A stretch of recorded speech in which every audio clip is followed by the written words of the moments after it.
Hola, hola, buenos días, Dios los bendiga a todos, a todas.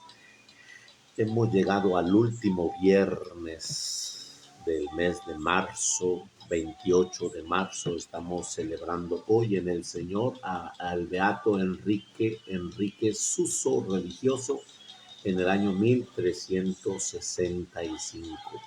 1365, Enrique Suso. Bendiciones a todos, a todas en el Señor. Escuchamos este canto y nos disponemos en este día viernes, Via Crucis, viernes, ayuno y abstinencia para tener ese encuentro de bendición del Señor. Escuchamos.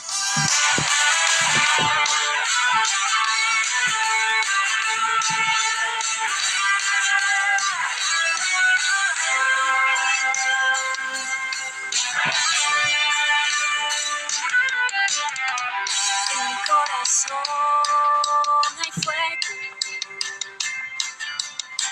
es un avivamiento que siembra mi interior, que transforma mi ser, que me impulsa a seguir. Es el Espíritu de Dios actuando en mí. Si hay fuego en mi ser, hay fuego en mi ser, es el poder de Dios moviéndose en mí. Si hay fuego en mi ser, hay fuego en mi ser, es el poder de Dios moviéndose en mí.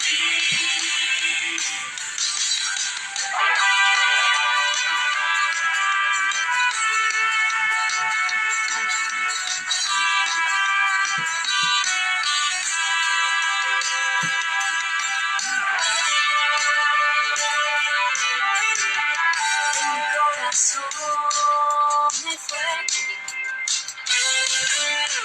es un avivamiento que siembra mi interior, que transforma mi ser, que me impulsa a seguir. Es el Espíritu de Dios actuando en mí. Si hay fuego en mi ser, hay fuego en mi ser, es el poder de Dios moviéndose en mí.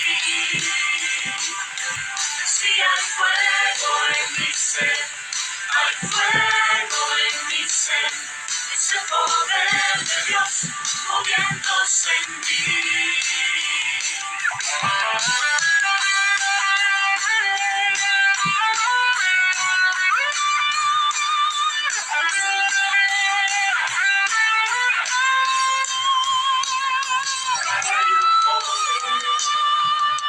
Aquí hay fuego, aquí hay un poder de Dios, aquí hay un poder de Dios, aquí hay un poder de Dios. Fuego en mi ser, hay fuego en mi ser, es el poder de Dios moviéndose en mí. Si hay fuego en mi ser, hay fuego en mi ser, es el poder de Dios moviéndose en mí. Aquí hay un poder, aquí hay fuego, aquí hay un poder de Dios, aquí hay un poder de Dios, aquí hay un poder de Dios.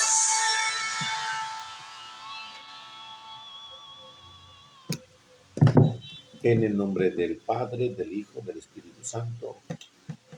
Beato Enrique Suso, religioso, 1365. Fue un prodigio de santidad en un ambiente muy corrompido. Nació en el año 1296 en Suabia, Alemania. A los 15 años fue admitido como religioso en un convento de los padres dominicos en Constanza, Su apellido era von Berg, pero como su padre era descuidado, borrachín, en cambio la mamá era una santa, el joven tomó el apellido materno y era Suso, y en la comunidad encontró como profesor a un místico muy famoso que influyó en él de manera muy inmensa. Era el padre Eckhart, cuyos consejos seguía a muchas personas con gran entusiasmo. Enrique decía: el padre Eckhart demuestra tan gran sabiduría que parece como si Dios no le hubiera ocultado nada. Los datos que vamos a narrar enseguida están extraídos de la autobiografía del propio San Enrique Suso. Los primeros años de religioso no fue muy fervoroso, pero luego un día empezó a oír continuamente este mandato: renuncie a todo lo que no le ayude a conseguir la santidad. Y se repetía tan frecuentemente este mandato en su mente que se propuso empezar una vida espiritual verdaderamente seria. El demonio intentaba disuadirlo y desanimarlo con consideraciones de prudencia humana, haciéndolo ver que esa conversión era demasiado rápida y que no sería capaz, conversión era demasiado rápida y que no sería capaz de perseverar en el bien. Él se decidió a pedirle a Dios la sabiduría celestial y repetía las palabras del libro de la sabiduría: Señor, envíame la sabiduría que procede de tu trono. Tú sabes que soy muy joven, sin experiencia y de pocos años, pero si tú me mandas la sabiduría, podré perseverar. Y pedía al Espíritu Santo el don de consejo y la virtud de la prudencia, y así logró perseverar. En adelante, durante toda su vida, era un administrador constante de la sabiduría eterna y recomendaría a sus discípulos el pedir mucho a Dios el don de la sabiduría, y le repetía las palabras del libro santo: sabiendo que no tendría la sabiduría si Dios no me la concede. Me dediqué a pedirla en oración y me fue concedida. Su amor a la Virgen María era inmenso y predicaba constantemente la devoción. Publicó el libro titulado Sabiduría Eterna, el cual fue sumamente famoso y muy popular por varios siglos. Al principio de su conversión, Enrique creyó que debía dedicarse a muy fuertes mortificaciones y así lo hizo.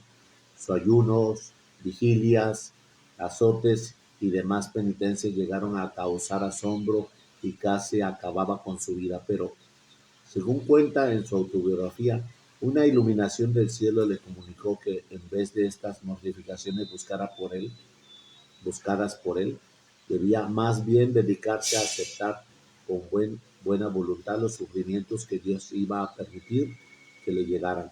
Y fue entonces cuando empezaron a llegarle penas y penas tremendas. Los enemigos del alma trataban de atacarle de mil maneras. Le llegaban los pensamientos más impuros y las imaginaciones más indecentes, y una melancolía o sentimiento continua de tristeza se lo trataba de desanimarlo en todo. Luego las tentaciones contra la fe. Y como si no bastara todo esto, le llegó la convicción de que él estaba destinado a condenarse para siempre. Afortunadamente había tenido un buen profesor y se fue en busca del sabio padre Eckhart y le contó todo. El famoso místico le consoló y logró sacarle de aquel infierno en el cual estaba viviendo, y volvió a su alma la paz. Una vez más se cumplía lo que dice el libro del Proverbios: triunfarán los que saben pedir consejos. Pero ahora le iba a llegar un tercer momento. Una voz interior le dijo: hasta ahora has sufrido ataques venidos del exterior, ahora empezarán los ataques que llegarán desde el interior. Y así sucedió. Pronto empezó a experimentar la ingratitud y la pérdida de los amigos y de la buena fama.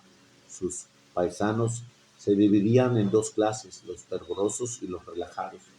Los fervorosos querían que se cumplieran exactamente los deberes de piedad, y entre ellos estaba Enrique Suso, su profesor Ecker y el gran predicador Teulero. Pero los otros eran mayoría y empezaron a perseguir a Suso.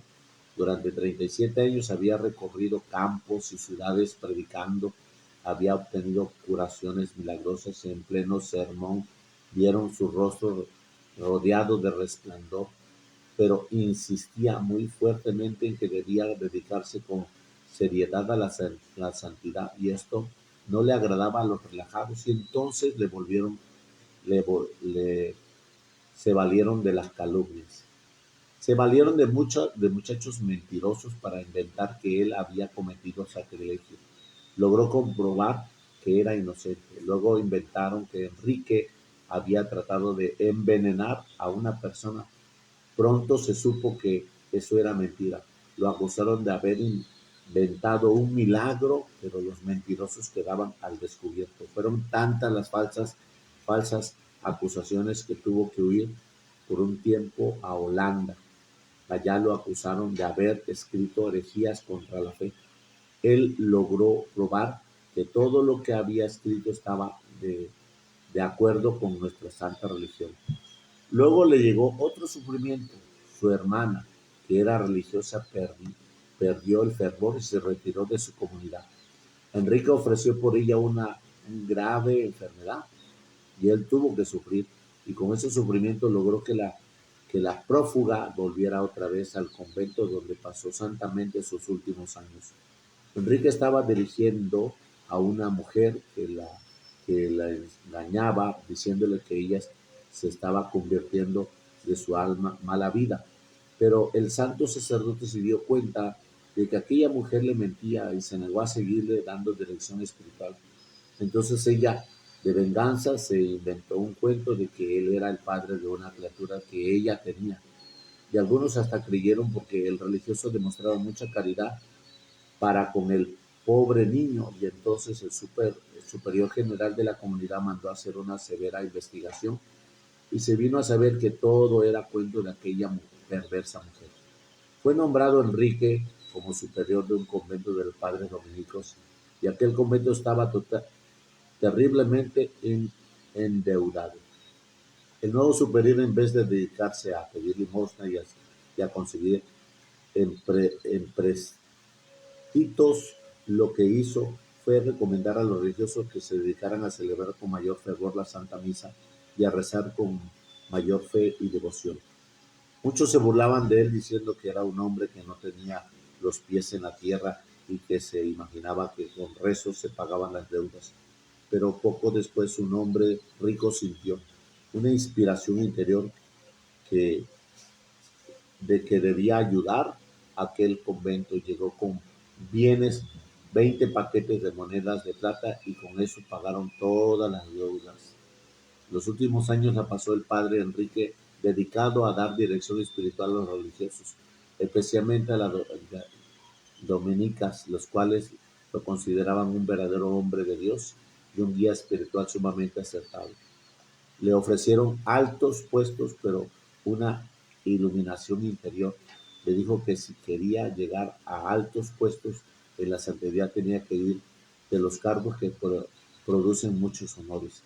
Y por eso se mantuvo siempre entre los más humildes y desconocidos, aunque su sabiduría y sus escritos y su santidad lo hacían resplandecer ante muchísimas gentes piadosas que lo admiraban fervorosamente.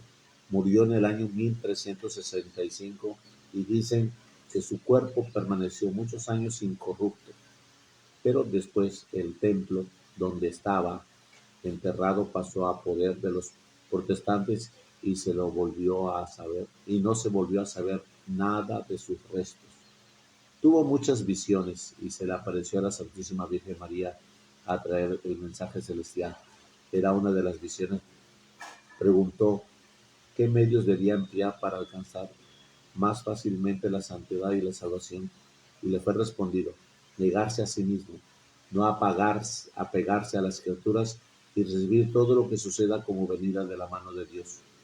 y ser infinitamente paciente y amable de todos, aun con los que son ásperos e injustos, en su modo de atraerlo a uno. San Alfonso María de Ligorio, al meditar en las mortificaciones y en los sufrimientos de este hombre de Dios, exclamaba: qué pequeños nos sentimos nosotros ante estos campeones tan valerosos para sufrir todo por amor a Dios y por la salvación de las almas. De San Enrique Suso, religioso en el año 1365. Bendiciones a todos los Enríquez, que Dios los colme de gracia, fortaleza y bendición, y que el Señor haga de ellos una obra maestra como lo hizo con este personaje de Alemania. Bendiciones a todos. Escuchamos el Evangelio del día. Proclamación del Santo Evangelio según San Marcos. Gloria a ti, Señor. En aquel tiempo uno de los escribas se acercó a Jesús y le preguntó: ¿cuál es el primero de todos los mandamientos? Jesús le respondió: primero es: escucha, Israel. El Señor nuestro Dios es el único Señor. Amarás al Señor con todo tu corazón, con toda tu corazón, con toda tu alma, con toda tu mente, con todas tus fuerzas. Y el segundo es amarás a tu prójimo como a ti mismo. No hay ningún mandamiento mayor que estos. El escriba replicó: muy bien, maestro, tienes razón cuando dices que el Señor es el único y que no hay otro fuera de él, y amarlo con todo el corazón, con toda el alma y con todas las fuerzas, y amar al prójimo como a uno mismo vale más que todos los holocaustos y sacrificios. Jesús, viendo que había hablado muy sensatamente, le dijo: no estás lejos del reino de Dios. Y ya nadie se atrevió a hacerle más preguntas. Palabra del Señor. Gloria a ti, Señor Jesús. Bueno, pues ¿qué nos habla hoy el Señor? Un letrado escriba, una persona entendida y sabida de la ley, se acerca a Jesús para preguntarle cuál es el primero de todos los mandamientos. Pues Jesús dio 10, Moisés se le permitieron 10 mandamientos y son los únicos que debemos de reinar, debe de reinar en nuestro caminar hacia Jesús, hacia Dios. Pero los judíos, al igual que nosotros, somos muy expertos en multiplicar las leyes.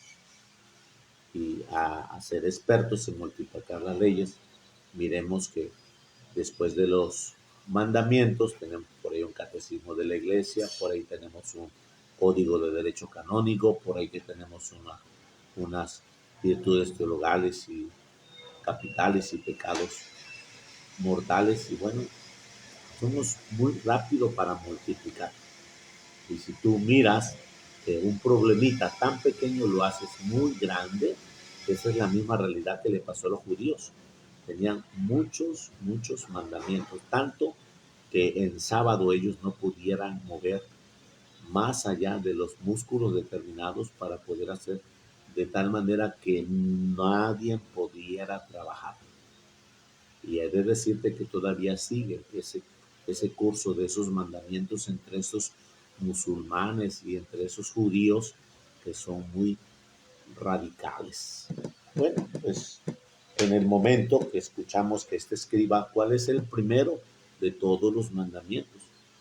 Y Jesús responde con amplio sentido para no enfocarnos en el tema del mandamiento. Jesús dice: escucha, Israel. Fíjate cómo es hermoso, porque tú, yo, cuando escuchamos, estamos abiertos a aprender. Cuando escuchamos, estamos abiertos a dialogar, a conversar. Si tú no escuchas, siempre vas a tener confrontación, siempre vas a tener esa situación de alteración, siempre vas a tener esa explosión, ese margen de, de ira que se manifiesta porque no escuchaste. Y cuando nosotros escuchamos, estamos con una constante renovar nuestro caminar, renovar nuestra gracia, renovar nuestra comunicación. Cuando estamos escuchando, estamos renovando nuestra entrega de diálogo entre tú y yo. De mientras no escuches, no hay un sentido de la cual tú repites y repites y repites los mandamientos. Por eso mismo, cuando nosotros nos ponemos a escuchar, como lo hizo San Francisco de Asís, en la misma creación y en la misma naturaleza, percibir a Dios en la escucha, en el silencio, porque en el silencio el Espíritu Santo actúa, actúa con su gracia divina. Y ese sentido de escuchar te hace pues más comprensible y accesible para que se tengan pues una situación de compartir y de vivir esa gracia de bendición. Por eso dice, escucha Israel al Señor. El Señor, nuestro Dios, es el único Señor. Y comienza el ramillete, amarás al Señor tu Dios. Escúchalo bien, amarás al Señor, ese es el manojo de la cual tenemos nosotros que tener el principio del mandamiento, amarás. Entonces, en ese manojo comienza a desenvolverse con todo tu corazón, con toda tu alma, con toda tu mente, con todas tus fuerzas. En ese manojo que tú tienes que amarlo. Fíjate que yo lo amo a Dios, pero pues no puedo salir de mi trabajo para ir a misa.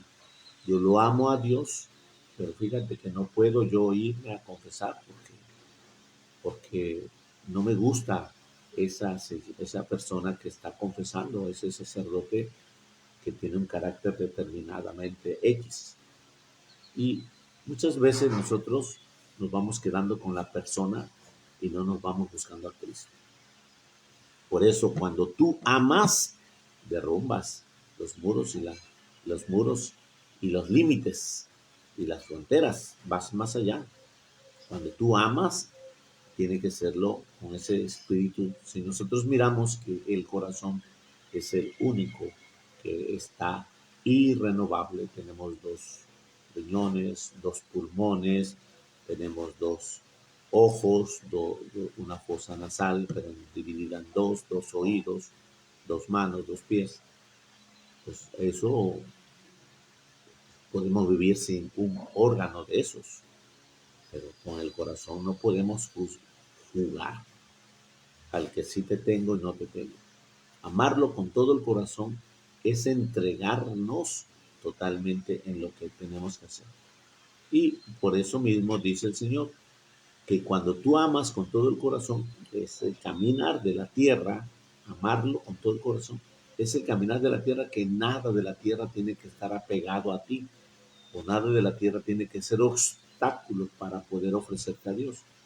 Y amarlo con toda el alma es un encuentro espiritual que todo lo que vas a tomar va a ser una expresión hacia Él, hacia Él.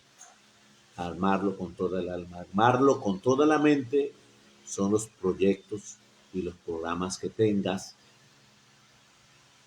Si Dios quiere, Dios mediante, Dios nos acompañe, Dios nos bendiga con los planes, con toda la mente donde planeamos, donde nos llenamos de esquemas, donde hacemos que Él actúe en nuestra vida. Y amarlo con todas nuestras fuerzas. El cuerpo tiene una fuerza, distintas áreas de fuerza, fuerza sexual, fuerza psicológica, fuerza de voluntad, fuerza psíquica, fuerza mental. Y bueno, pues amarlo con todas las fuerzas es que ninguna de estas tiene que ofender a Dios. Y este es un programa proyectado a amar al prójimo como a uno mismo. Cuando estos mandamientos, este mandamiento que es una reducción en dos, amar al prójimo como a ti mismo, escúchalo, como a ti mismo, no es sobre de ti, no es bajo de ti, como a ti mismo. Es decir, todo lo que yo quiero para mí también debo de desearlo para aquella, para aquel, y debo de desearlo igual, de la misma forma, porque somos iguales. No hay distinción. El dinero no te hace ser distinto. Los títulos profesionales no te hacen ser distintos. La situación por la cual tú vives no tiene que ser distinta. Por eso amarlo al prójimo como a uno mismo es importante. Aquel escriba acentuó: es cierto, Señor. Muy bien, maestro. Has hablado muy bien. Y Jesús le dice con gracia y bendición: no estás lejos del reino de Dios. Así que hoy yo te pido que mires este caminar de los mandamientos. Son reducidos, son 10 mandamientos, pero Dios nos los muestra en 2 expresiones muy magníficas del amor. Pero nunca se te olvide que cuando tú escuchas, te vuelves discípulo y dejas que el Espíritu Santo hable para ti y después Él hable para los demás. Así que hoy, amar a Dios comienza con eso. Ese es el primero. Escucha, Israel. Y después de escuchar, amar es hermoso sentido. Vamos a reducir la expresión de escuchar. Tú y yo algún día nos enamoramos, y cuando nos enamoramos fue porque supimos escuchar a la persona que nos dirigimos, y al momento de escucharla, pues su tono de voz, su expresión facial, sus posturas físicas, son una expresión que tú te vas quedando, escuchas, y en el momento de escuchar creas ese sentido de afecto, de cercanía, de amabilidad. Entonces va creándose el amor. Es que me gusta platicar contigo, es que me gusta dialogar contigo, es que escucho, que siento que me escuchas, siento que estás escuchándome, siento que eres solidario conmigo. Entonces todo viene de la escucha. Y cuando eso se da, se manifiesta ese espíritu de amistad, ese espíritu de confianza, ese espíritu de gracia, ese espíritu del amor, y se sigue proyectando. De tal manera que cuando Jesús nos dice este mandamiento, pues ese mandamiento es de vivir aquí en la tierra, elevando la plegaria hacia el cielo y mirar esa amistad que tenemos, mirar ese espíritu que llevamos, pero no para aquí, sino para darle gracias a Dios porque tú eres mi amiga o eres mi amigo, o porque tú sabes escucharme, o porque tú sabes darme consejos, y a veces tienes y yo te cedo la autoridad para corregirme porque nos hemos sabido escuchar. Cuando eso se sucede así, el Espíritu Santo está actuando en medio de los dos, porque los dos permiten que haya Dios en medio. Por eso, amar al prójimo como a uno mismo es el reflejo del principal mandamiento del amor de Dios. Es el principal mandamiento. Entonces, estas 2 caras del mandamiento que el Señor nos da, tenemos que abrir nuestro corazón para expresarlas en el transcurso de este día de Via Crucis. Viernes de Via Crucis, ayuno y abstinencia en el Señor. El Señor esté con vosotros y con su Espíritu. La bendición de Dios Todopoderoso, Padre, Hijo y Espíritu Santo, descienda sobre vosotros y permanezca para siempre. Amén. Feliz viernes para todos. Se me estaba yendo el santo al cielo. Bendiciones, hermanos. Los quiero. Bye.